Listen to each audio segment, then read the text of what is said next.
வணக்கம் நண்பர்களே. நேற்றைய வழக்கை மீண்டும் தொடர்கிறேன். கொலையானவனே கொலைகாரன் என்று ஒரு அதிசயமான தகவல் கிடைத்தது. எல்லோரையும் ஆச்சரியத்தில் ஆழ்த்தியது. அப்படின்னா இறந்து போனது யார் அப்படின்னு கேட்கும்போது தான் அவன் தம்பிதுரை தான் இறந்தான் அப்படின்னு சொன்னான். தம்பிதுரையை கண்ணன் கொலை செய்வதற்கு காரணம் என்ன என்று பரமனை விசாரிக்கும்போது அவன் சொன்னது மிக ஆச்சரியமாக இருந்துச்சு. என்ன நடந்திருக்கிறது என்றால் நண்பர்களே, இந்த கண்ணன் மாந்திரீக தொழில் செய்து பிழைத்து வந்தவன். அவனுக்கு 2 மனைவி 4 குழந்தைகள். வாழ வழி இல்லாமல் ஏதாவது தவறு செஞ்சு பணம் சம்பாதிக்கிறதே அவனுடைய தொழிலாக வச்சுட்டு இருந்திருக்கான். மாந்திரீகத்தில் ஏமாந்து வர்றவங்கள்ட்ட ஏமாற்றி பணம் வாங்கிறது. முசிறிக்கு பக்கத்து ஊரில் இருந்து வந்த பிரபு என்ற ஒரு இளைஞன் தான் விரும்புகிற பெண் தன்னை காதலிப்பதற்கு மாந்திரீகம் செய்ய வேண்டும் என்று நினைத்து கேட்கின்றான். கிராமப்புறம் அல்லவா, இதையெல்லாம் நம்புகின்றார்கள்.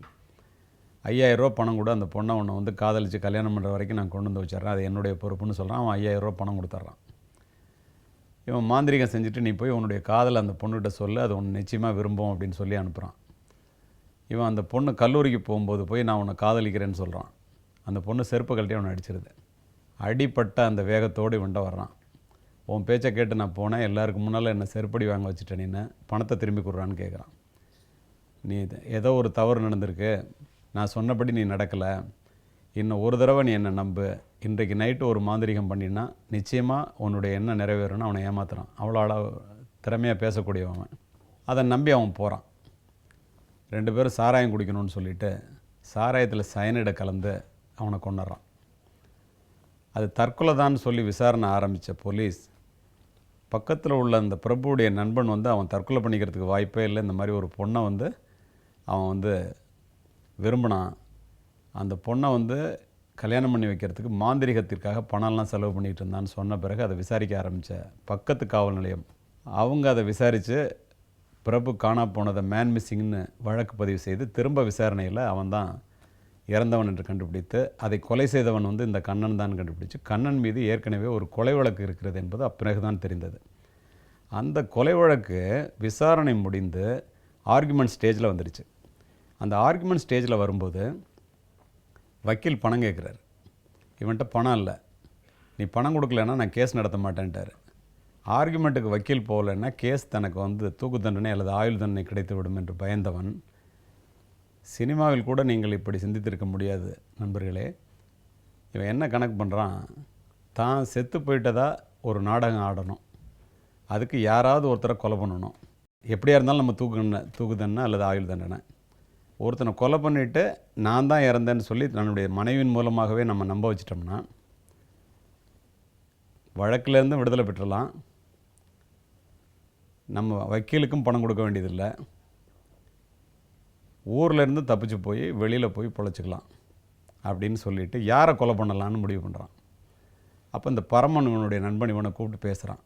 பரமனுடைய மனைவியினோட தகாத தொடர்பு வச்சுருக்கான். அப்படிங்கிறதுனால தம்பிதுரை மேலே பரமனுக்கு ஒரு விரோதம் இருந்துக்கிட்டே இருக்குது.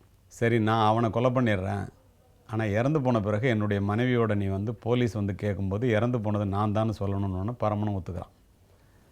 ஏற்கனவே செய்த கொலையைப் போலவே தம்பிதுரை அழைத்து கொண்டு ஆட்டுக்கறி வாங்கி சமைச்சு சாப்பிட்லாம், கிராமப்புறம் தானே அப்படின்னு சொல்லி அவனை அழைச்சிட்டு போய் திரும்பவும் சாராயத்தில் விஷத்தை கலந்து கொடுத்து சயனைடே அங்கே உள்ள நகைப்பட்டறையிலே அந்த சயனைடு எளிதாக கிடைக்கின்ற சூழ்நிலை அப்போது இருந்தது. அதை வாங்கி கொடுத்து இவனை கொண்டுறான். இறந்து போனதுக்கப்புறம் பண ஓலை இருக்கு இல்லையா, அதெல்லாம் குவிச்சு போட்டு அது மேலே பெட்ரோலை ஊற்றி அதில் வச்சு முகத்தை சிதைச்சிட்டான்.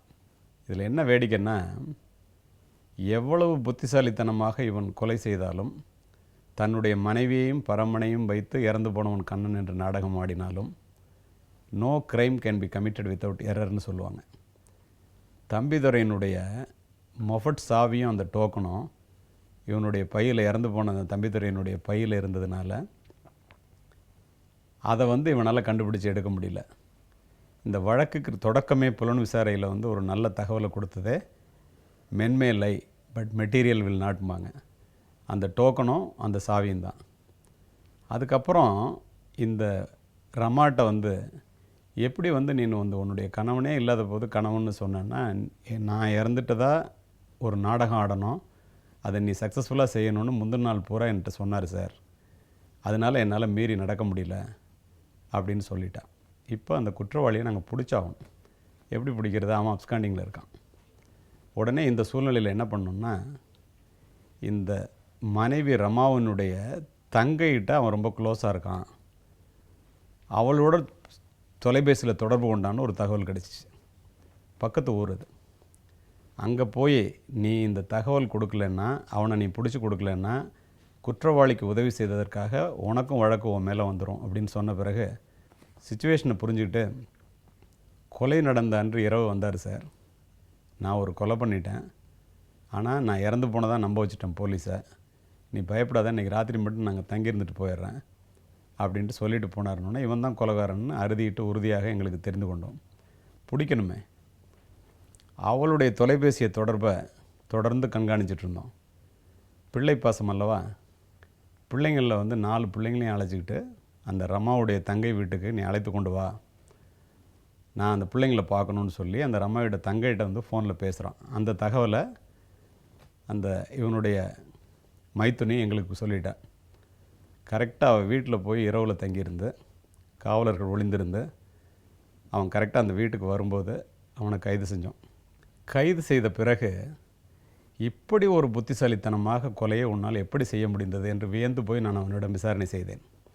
ஏற்கனவே ஒரு கொலை பண்ணியிருக்க, அந்த கொலையிலேருந்து தப்பிக்கணும், அதுக்கு இன்னொருத்தனை கொலை பண்ணணும், இவனே அவனை கொலை பண்ணிவிட்டு இறந்து போனது தான் என்று நம்ப வைக்க வேண்டும், மனைவி உட்பட அனைவரையும் பொய் சொல்ல செய்ய வேண்டும், அதுக்கு ஒருத்தனை தேர்ந்தெடுக்கிற, எப்படா உன்னால் இப்படிலாம் சிந்திக்க முடிஞ்சுச்சு அப்படின்னு கேட்டவொன்னு அவன் சொன்னான், கொலையானவனே கொலைகாரன் அப்படின்னு ஒரு புத்தகம் படித்தேன் சார்.